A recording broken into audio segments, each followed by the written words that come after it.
Hello there, healthcare humans. Thank you so much for coming back for another episode of The Other Human in the Room. Okay, so I am picking up where I left off on last week's podcast about moral distress. The first episode was sort of introducing the concept and the definitions, and especially spending some time talking through examples and as a way of illustrating the idea of distinguishing between socialized moral distress and sort of genuine personal moral distress. Because I have this theory, which has certainly been true in my life, that a lot of times when we're experiencing what we think of as moral distress, and again, I'm going to repeat the definition. So, moral distress being occurring when one feels unable to take what they believe to be an ethically appropriate or right course of action, including avoiding wrongdoing or harm because of institutionalized obstacles. Such a good definition. And so a lot of times we experience that because we are socialized to believe it is impossible to take a course of action that's within our own ethics, right? Or we're socialized to believe that we are causing harm ourselves personally in a way that's actually not ours to own. And so we can be sort of apologizing or feeling culpable for things that aren't ours, that are systemic, horrible things that are happening. But if we look internally and look at what we are able to do, we are actually capable of taking ethically appropriate choices for ourselves, a right choice of action for ourselves, but we're actually taking on more of the burden in feeling guilty for things that are not actually within our control. And that's another form of socialized moral distress. Okay.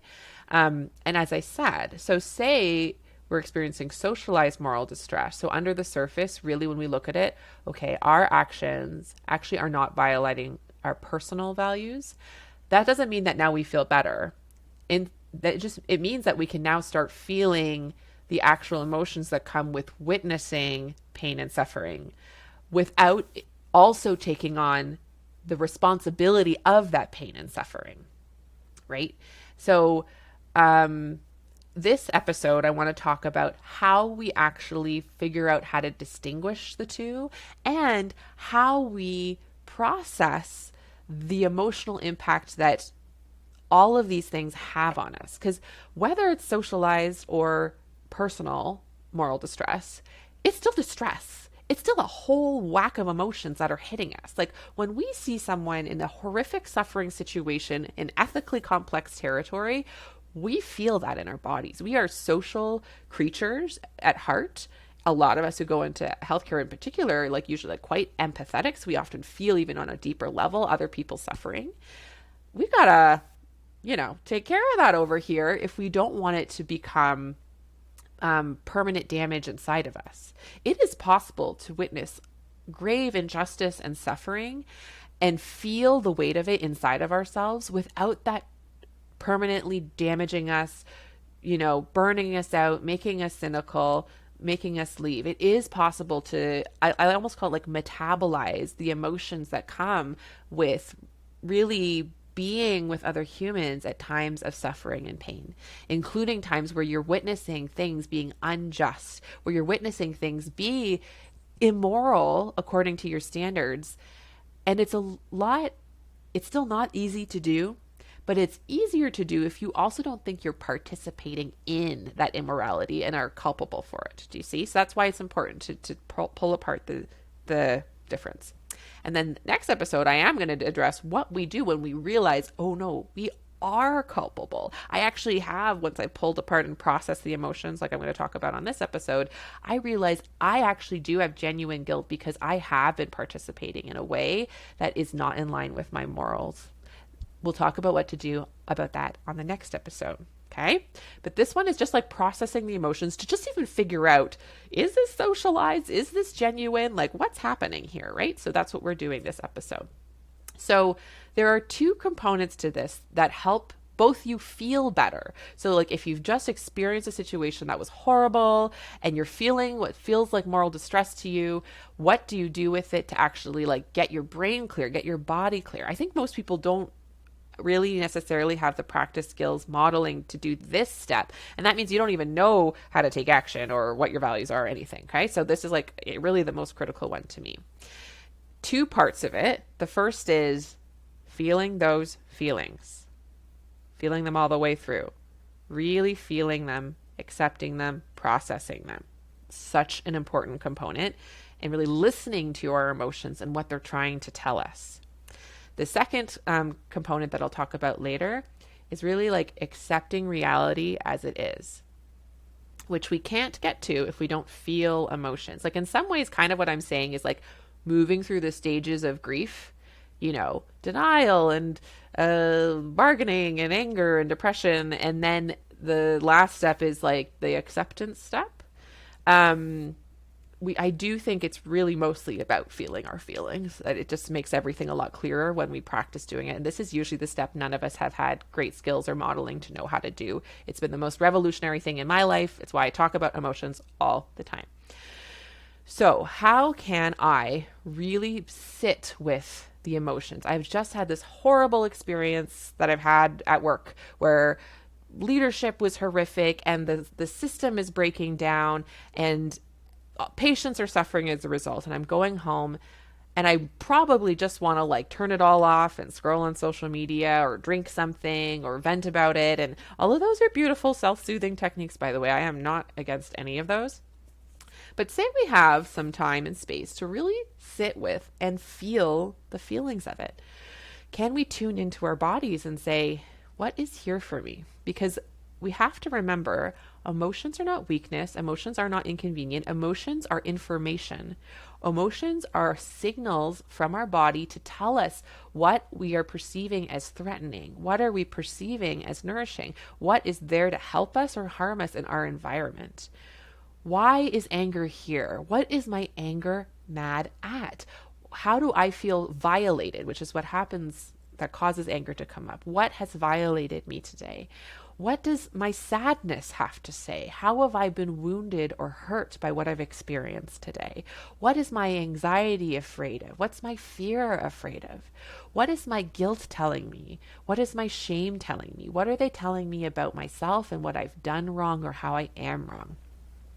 We don't feel like we're capable of listening to our emotions because I think we think they'll overwhelm us, but sitting and listening to them, either just like sitting in quietly kind of meditation, or for me, I like either talking it out, like on the drive home, I'll really be like, okay, I'm feeling that heaviness in my chest that I know is sadness. What do you want to say? And then I just like say what comes out of my mouth next. I'm sad because that person is suffering. I'm sad because all children should have kind and loving parents. I'm sad because it hurts to see people harming each other. I'm sad because of, whatever it is. And I just like talk it out.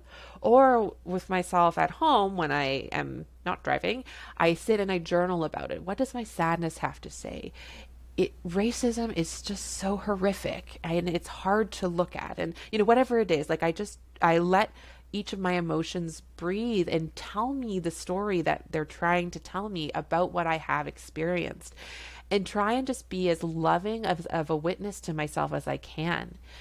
So even if I'm not sure what it's saying, but I'm just like sitting with all of this horrible feeling in my body, moral distress, it includes guilt and shame, which are some of the most horrible feelings we have to feel. Can I at least be a loving witness to that? Even if I'm not ready to like listen, can I say, yes, emotions, yes, self, I'm here. I'm listening. I believe you. Your reaction is valid and real. I am taking each of you seriously. Each of our emotions wants to be heard. That's actually what will help them turn down their volume and release once they feel like they've been heard. Just like hunger, another signal and another emotion in our body, ramps itself up until it feels it's been heard by putting something in our mouth and feeding ourselves, right? The same thing happens with these other emotions. Wow, you're really feeling like you're not safe. Okay, tell me more about that. What at work made you feel unsafe? Fear? That's why you're here now, is because you feel like there was a threat. Tell me about that threat. We don't have to say that we're silly. We don't have to try and talk ourselves out of it. We can just listen as this loving witness, this loving presence for ourselves. And if you struggle to do that for yourself, who can you find in your life who can help you do that? Someone who is a loving witness to you, a therapist, a friend, a coach. I do this all the time with my clients, certainly. And so these are ways that we can allow, by being nothing but a loving witness, just listening in a loving way and just validating and hearing and saying, I believe you. Our emotions then have somewhere to go. They can then release from our bodies because they have been heard, right?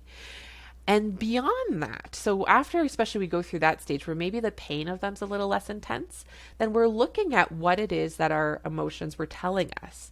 And we can kind of turn on a bit of that curious scientist mode, like we're Jane Goodall amongst all the emotional gorillas inside of us. Like, oh, fear, you think that that person being angry with you was a threat to our survival. How could that be true? How's that not fully true? Certainly, here I am surviving right now. No physical abuse, or, I am currently safe. I'm in my home. The patients, wherever they are, like I am physically safe. But why do I think, what has led me through my life? What experiences have I had in my life that have led me to have such a strong fear reaction to someone else's anger, for example, right? And getting curious with that and saying, oh, that makes sense. Of course you feel that way. Think about what happened when that person in your childhood was always angry with you and how safe or unsafe you felt, right? Like you can start to peel back the layers and get curious about, where are these emotions coming from? Why are they here? And in particular, if we are kind of doing the detective work of trying to understand where our true personal values are versus our socialized values, who we really want to listen for are our guilt and our shame.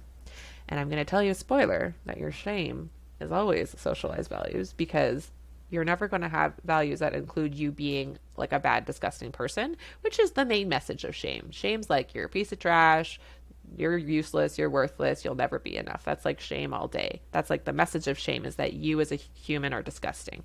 So that one, anything that shame has to say, we can still listen with compassion and curiosity of like, what are you trying to tell me, shame? What's there? What's inside of me that I've internalized? That's the way I view shame. It's like, not that I'm ever going to believe the message that shame delivers to me, but what lies have I swallowed about myself and my goodness that my shame is now vomiting up out of me? And let's put them down on paper so they are separate from me, and I can get curious about how I can begin to transform them and transform my relationship with myself to feel less shame. And guilt in particular, the signal of guilt is to tell us when we have done something wrong, in the sense that we have done something that violates our values. Typically, we've done something to harm someone else or our environment in some way, in a way that we don't want to, because our values are usually about caring for ourselves and caring for other people, right? And so if we're like, okay, guilt, why are you here now? I can think of a recent example where I was really sick and I was deciding whether or not to cancel my clinic. And I had a lot of guilt about the idea of canceling my clinic. And so I could have been like, what's wrong with me? I shouldn't even be feeling guilty about this. This is ridiculous. Push it aside, blah, blah, blah, blah, or whatever. Or like giving like, oh, I can't handle the guilt, so I'm just going to go in anyway, right? And just skip over all this my feeling stuff. I would have missed the opportunity to sit with my guilt and get curious of, why is this guilt here? Does this make sense? Does this feel like it's from my personal values? Do I want to keep a personal value of prioritizing work over my bodily well-being? It sounds, when you ask it, it sounds like a leading question, but I don't know. Someone out there's like, yes, my value is pour me out till I'm an empty cup, baby. And that's like what they do with their life, or they have different levels or tolerances of discomfort than I do. They're like, I will go several days without eating. I'm good. And that's their value. That's amazing. Like, if you know that about yourself and that's true for you, like, okay.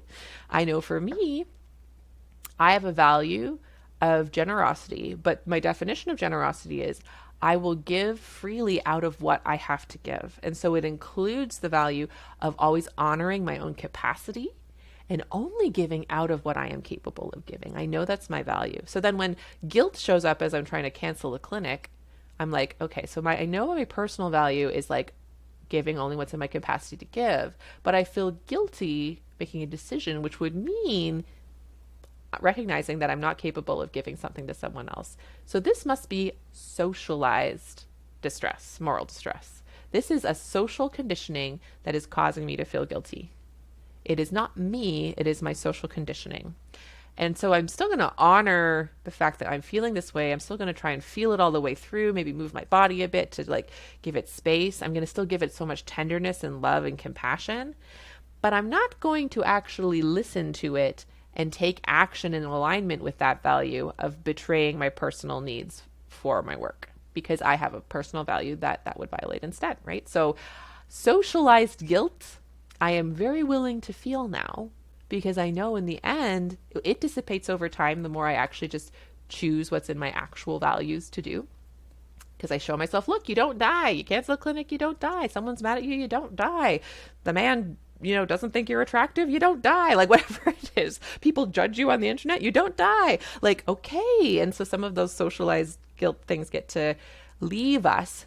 So even if we're still in like horrendous circumstances, like I know some of the examples I heard that I talked about on the last podcast of people's like leadership being extremely toxic and abusive towards them, of like seeing 50 people a minute, and that would not be in your values to do so. It's still incredibly uncomfortable, and you're still going to feel a lot of feelings about being actively like abused, basically, but you won't have it let it come inside of you and also be abusing yourself. And that is often what you need to withstand or start to push against or fight back against people who are mistreating you. It's when the call starts to come from inside the house, then you really feel stuck, right?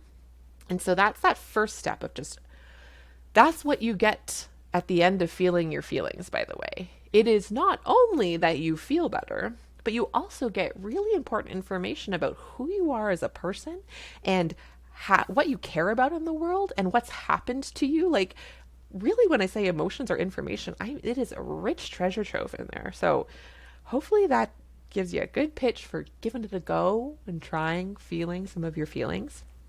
I have lots more resources about feeling other feelings, other podcasts. In my free email course about how to stop worrying about your patients, I have like an audio guided exercise to practice like processing how your emotions feel in your body. So if this concept interests you more, please seek out those other things, or you can message me if you can't find them. But I mean, this is honestly the cornerstone of this whole thing. If you do nothing else, but you really learn how to feel your feelings and listen to them and listen to the information they bring to you, this is the number one harm reduction strategy I have to offer you against moral distress, I think. It's the first one, certainly. The other ones are also very powerful, but this one is like, I don't think you can do the others without this one. So if you want to try and skip your feeling step and then go to like accept reality step, in my experience, that doesn't work.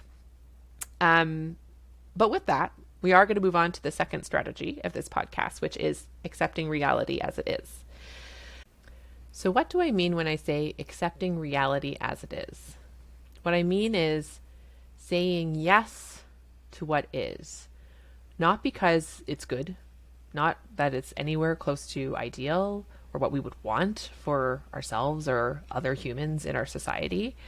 I mean, it is saying yes and accepting that things are exactly as horrible as they actually are right now. As a truth of the universe. It's the truth of our humanity, our society, of myself as well, right? Like, that does need to happen before we can take steps to change things. And especially if we want to try and make the world a better place, we do have to first accept that the world is exactly how it is. Sometimes acceptance is a tricky word because it sounds like it's almost endorsing it, or is this passive thing like, well, I'm just accepting it. It is what it is and it's never going to change. But you can say it is what it is right now, and by accepting that it is what it is right now, that is how you get clear on what the next step of change could be, right? I think a lot of us don't want to accept that our healthcare system is as bad as it is right now. We don't want to accept that conditions are as poor as they are right now, which is why we spend a lot of time in the grief stage. We flip back to anger, and it's not flip back, it's not a backwards thing. Our bodies and our minds don't want to accept that it's real, because our morals and our ideals of what we would want to offer people are so much more than what we can offer them. And so that kind of grief is real. The anger that comes from grief, like those stages of grief, are real. And I think most of us will experience them most days if we are awake and alive and working with other humans, especially right now. I experience these all the time. As I said, I don't necessarily experience them as moral distress because I have gotten clear about what is and isn't mine. I've listened to my guilt, I've listened to my shame, and asked myself if those are indicator lights for me that I am actually acting in ways where I am perpetuating, complicit in some of the horrible things I'm seeing. And I'll say on the next episode, I am making changes to try and avoid that as much as I can. But in the meantime, I still am living in this world where people can be beautiful to each other, can be loving to each other, and can be downright horrendous to each other.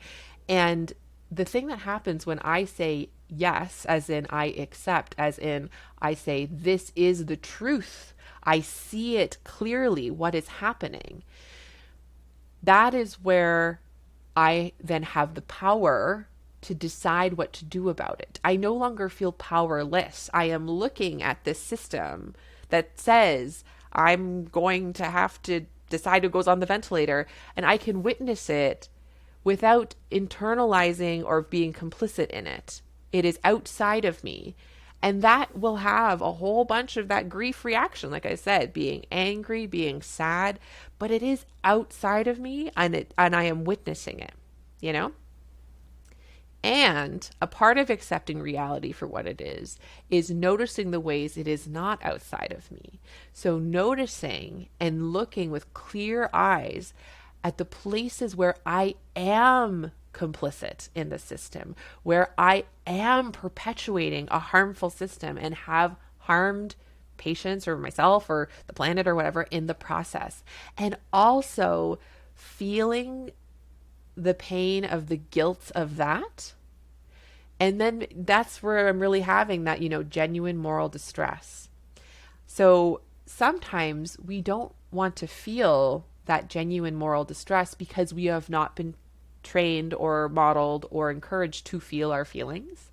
And so then that is why we don't want to accept reality as it is. And the trouble that comes from that is, I think we can all agree, great harm comes when we don't accept our role in what's going on, when we have seen that we actually have a role to play. I want to say that maybe it sounds like I'm repeating myself, or I'm like going over it again, but like so much of what we feel guilty for is socialized guilt. And I'm not there for saying it's like, well, if you ever feel guilty, just ignore it because it's probably socialization. There are also things we are doing, probably, if you're like me and that you're a human in the world, where when you look at it, you go, yikes, ouch, oh dear, this is not how I want to live my life. This is not in integrity with myself. Oh boy, this guilt is real guilt. It is genuine personal guilt because I am realizing I am doing something that is not in line with my values. And I don't want to feel that. So instead I'm going to ignore it. I'm going to justify it. I'm going to get defensive of it. I'm going to, turn to bury my head in the sand against injustice that I am perpetuating. So having space, holding space for yourself to feel genuine moral distress, where you go, yikes, I am a part of a system that is hurting people. That is also a critical skill if we want to try and make the world a better place and try and rehumanize healthcare, which is what I'm here to do. So both internally, times where we've realized we have been acting in ways that perpetuate something that is against our values and an injustice or harmful in some way. And then honestly, most of the time, really, honestly, looking things that are not within our direct control. So we feel socialized guilt about them. But still, we have to accept that, yes, we live on a planet where family members don't have their elderly loved ones' best interest at heart. Yes, we live on a planet where some of our hospitals are like truly falling apart at the seams. And those are the spaces that are currently available for us to practice medicine. Like, sort of saying yes to all of them, not in a yay way, in a yuck way, and feeling the yuck and feeling it all the way through, and especially feeling and releasing the parts where we think we're complicit in it and double checking that we're not. But if we're not, feeling all of that, that's when then we can start to take action, but it doesn't have to be that moral distress, like I said, right? So here are some examples of things that I am in an active practicing of feeling my grief about and accepting. And it's a practice. It's like daily I'll feel this burst of anger, this burst of sadness, this burst of pain about something I'm witnessing. And then I allow space for it. I feel it. I'm with myself. I'm a loving witness to myself. I hear myself out. And then I accept, yes. I ask myself, is there something I can do, and do what I can? And then I say, yes, this is reality right now for this person and me and this society. Yes, I will not turn away. I will not. So much, I think, like, when social justice stuff and privilege stuff comes up and we all feel like defensive and like we can't possibly face the fact that we could be parts of systems that are like perpetuating harm on people. It's because we don't have practice feeling our feelings. But if we practice feeling our feelings all the way through and accepting reality as it is, and we like do it cyclically, that is it just totally expands our capacity to actually keep showing up in a way that feels good to us finally, where we actually get to value what we do, right? And that's what I'm here for. Feeling the humanity and feeling human about it involves feeling the pain of how humans hurt each other without it taking us down. So here are some examples of things that I practice grieving and accepting. Number 1, accepting that current demand exceeds supply. Like, I mean, maybe there's some kind of healthcare demand out there that is like totally being met by supply, or there's someone that's twiddling their thumbs in a corner being like, gosh, I wish I had more patients. And if you're out there, let me know. How's it going? Are you feeling good? But like most of us, there's like not enough of us in healthcare for the demand for so many reasons, for including kind of like artificial demand that like media markets that our patients need to come to us for, or ways that our society harms our patients by not paying them enough and loving them enough. And so then they have things that are kind of medical, but also like societal harms, and they come toward like, it's like so absurdly beyond our individual capacities to care for every single need of every single patient that comes by us. Like, we do have to accept that in the sense of understanding. We need to understand that it's the truth. Because then when we understand it, we can refocus. We can stop trying to meet all the demand and just know that that's literally never possible. And so instead, what can we do? We can focus in on what we are able to offer, what our capacity is, and do that one person at a time, one act of care at a time. It is very hard to focus in on your own capacity and offer single acts of care and really value that if your brain is trained on thinking that all of that other need and demand is your responsibility and you feel guilty about not meeting it. It's not going to work out well. So that's why we have to accept that it's literally impossible. It is impossible to meet all that need. Another one is accepting that leadership priorities are in conflict with your values. This, of course, depends on your particular leadership, your political leadership, your organizational leadership, your manager, your colleague, but like just that other humans that you work with, even that work for you, but certainly that also that you work for, their values don't match your values. I think a lot of us can really burn out just really doing a lot of angry wishing, and even, advocating and trying to convince and push and pressure leadership to value things that they don't value. Now, I think there's a way, and it's actually really essential to continue to do advocacy work and like keep calling people in and calling them out and saying, that's not a value I share. That's not a value I share. I witness you doing harm. If you change this policy, that's going to cause harm. That's actually quite important work. I'm so grateful for people who do that, like as a full-time job, or like advocates and activists are so important. It is really essential, if you're doing that work and don't want to burn out completely, to do it from a place of accepting that their values are different from yours now, instead of just sort of angrily wishing they were different and coming from that energy. Anger is very sacred and important. It wakes us up to the fact that there's been a violation of our values, but long term, as fuel, it'll burn us out faster than it'll convince anyone of anything, right? So I've had to do a lot, and I'm still in the process. Okay. All of these are a practice for me, but I notice when I'm like, why can't they just change? And then I'm like pressuring and trying to manipulate them and push them to change in ways that, unless they're doing their work over there, probably just going to be felt as like attacks against their ego or whatever. And then it creates this conflict and this tug of war, versus if I'm like, oh, I see you more clearly, leader. Oh, I see that your values are different than mine. Okay. That sucks. That hurts. I'm going to feel all the pain of that. And if I want that to be different, what is one thing I could do, either to just take back my own power and do my own thing and ignore your leadership because our values are not the same? That's a great one. But also, say you're in dialogue, like what's one thing that you think might land, knowing what you know about that person as an influence that may shift their brain a bit? But that's long-term work. Shifting people's brains and shifting people's values, I mean, sometimes that works, but it's a long process if you look at the data of how to actually change people's minds. So accepting that they are just different as a start, very important. Another one is accepting that conditions of care right now are harming patients and providers and are compounding suffering. Like, for sure that's happening. It's horrible that it's happening. I say that calmly, but actually even just picturing how many times patients and providers have been harmed and hurt by like the insufficient conditions that we're working in over the past years, I feel anger and grief rise up in me.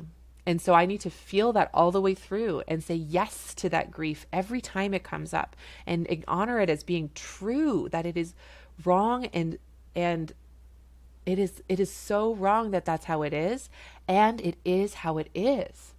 Because if instead my brain keeps being like, it can't possibly be that bad, oh, it is that bad, and like being continually surprised at the state of hallway medicine or whatever, that is even more draining. The shock and surprise is not useful. It's me not learning. I need to learn and accept and understand, yeah, this is how it is. It actually will help me. It will help me navigate the system better. It will help me advocate for my patients to navigate the system better. It will help me educate my patients, like, listen, if you're going to go to Emerge Day, I've heard it's really overrun. I think you have to go there too. This is what you can expect, okay? And here's how you could try and take care of yourself through that, or, you sort of do some planning around it, And if I have a layer of, I shouldn't be doing this, I hear it, feel it, but like, if I kind of come to a place of like, this is exactly how broken our system is, and that's causing harm, I feel all the feelings of that every day. And then that allows me more bandwidth to do what I can to change that, and to not perpetuate harm further on myself as a provider by getting stuck in misery, and also not, say I'm really frustrated. So now I accidentally take it out on the patient. Like, what's wrong with you? Why didn't you we've been waiting for months for that consult and you no-showed. What's wrong? Now I'm perpetuating some harm. Whoopsie dipsy, right? So useful to accept. I have 3 more things listed. Is this helpful? I know I recognize this podcast might be a big bummer. And if you are still listening and you're feeling really activated by all the things I'm saying that I have found a way to accept, I would like pause the podcast and see, who do you need? What supports do you need? What resources do you need to help yourself feel the feelings that are coming up as you're activated? Because that's that first step, that feeling your feelings step. It's the most essential. It really is. And then maybe you come back to these, or maybe you come to different conclusions about what you accept or don't accept. I'm not saying that you need to accept these. I probably actually did say that, and I apologize if I did. I'm not saying you have to, as a person, accept it. I just am saying really that I have found to accept these things has served me to keep me more clear-eyed and in a state of understanding of the world as it is, so that I can do better myself personally and know how to navigate this world in a way that can mitigate and reduce harm to myself and others. So I just want to say that. Pause and turn off this podcast anytime, okay? All right. Another one that I am in the process of continually grieving and accepting is that most corners of our society care more about white, male, rich, straight, cisgendered, English-speaking humans. Though in some cases, I had one example recently where it actually was a Francophone community, because I'm up in Canada, and then it was an Anglophone that actually was receiving substandard care. So this may vary, but often many, many parts of our society, it's those characteristics of humans. They receive better care. They are cared for more collectively by society than those that diverge from those identities. That's been the learning and unlearning I've done to really see that as clearly as I can. It has involved a ton of grief and a ton of actual moral distress, guilt. I'm like, oh my gosh, like the way I've been speaking to certain patients, or whatever it is, the way I realize now the frustration I had against certain patients was really like this internalized oppression of not understanding them. And that's hard. That takes a lot of holding space for myself and feeling those feelings. This work is done incrementally and with lots of space to grieve. Okay. So, but that's definitely one of them, that if I don't see that clearly, if I don't want to accept that that's true, how am I supposed to advocate that that can change if I'm not, and embody that change myself? If I'm like, it's not happening, it can't really be that bad, right? When we're continually surprised, that's not something, someone who is continually oppressed at the hands, if very, very marginalized person is not surprised, right? So if I'm continually surprised, how am I not partnering with those who need our like equity deserving the most, right? The next one that I am in the practice of accepting is that the humans we work with have been socialized in the same toxic belief systems as us and don't necessarily have the insight or resources to gain awareness.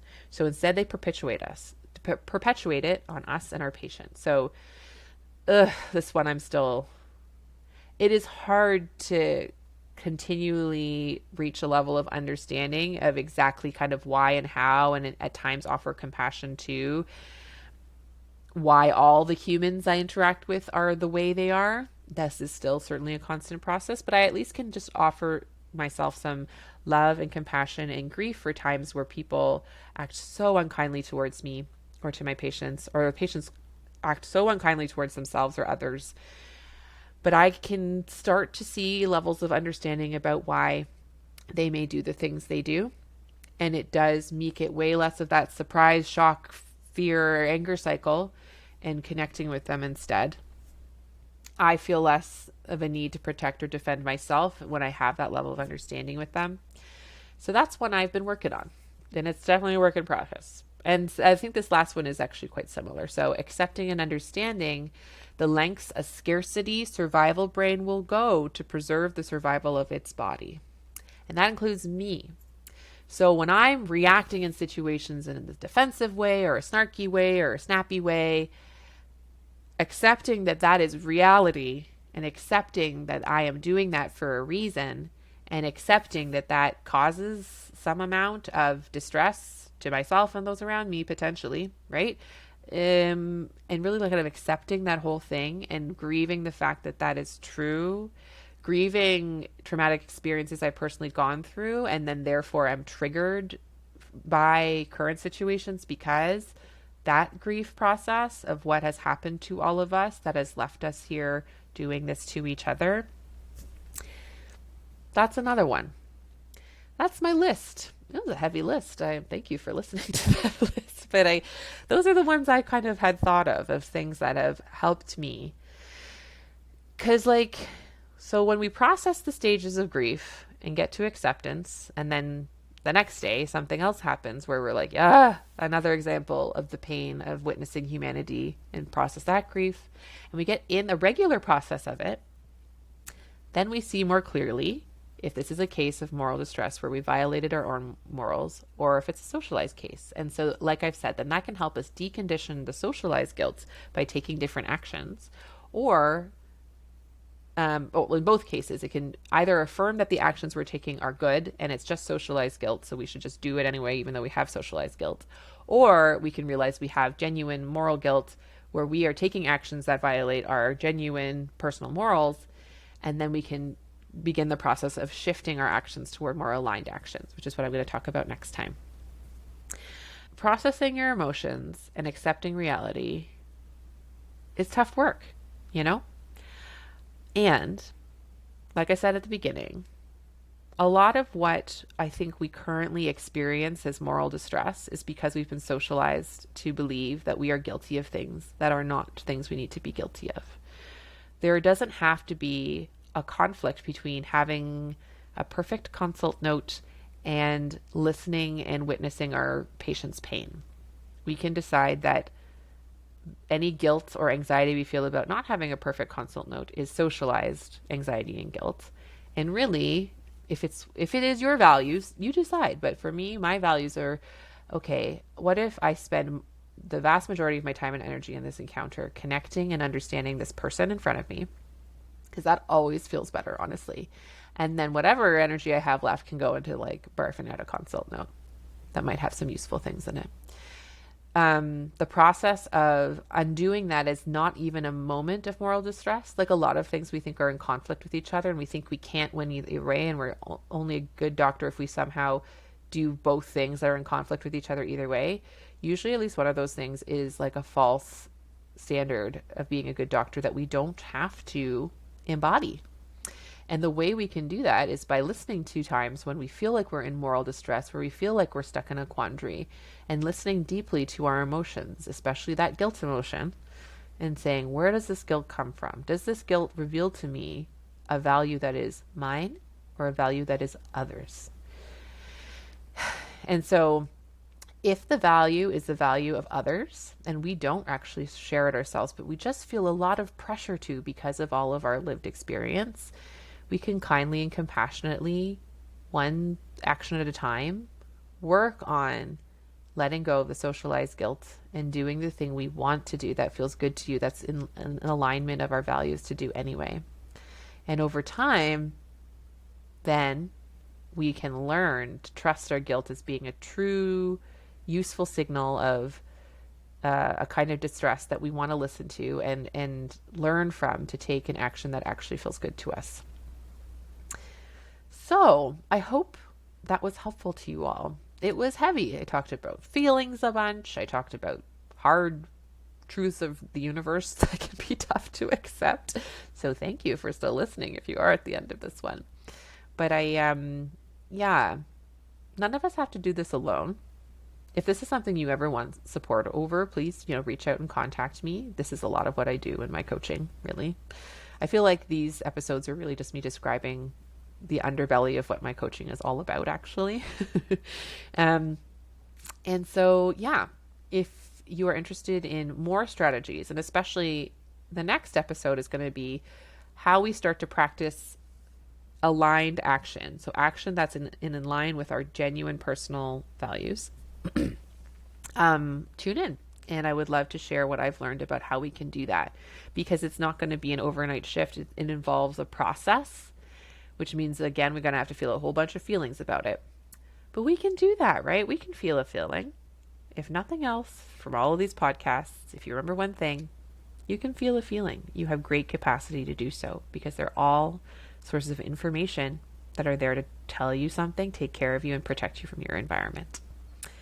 All right. I hope you do have a wonderful week. I hope you have moments of joy and rest and insight and connection with other humans around you. Take care.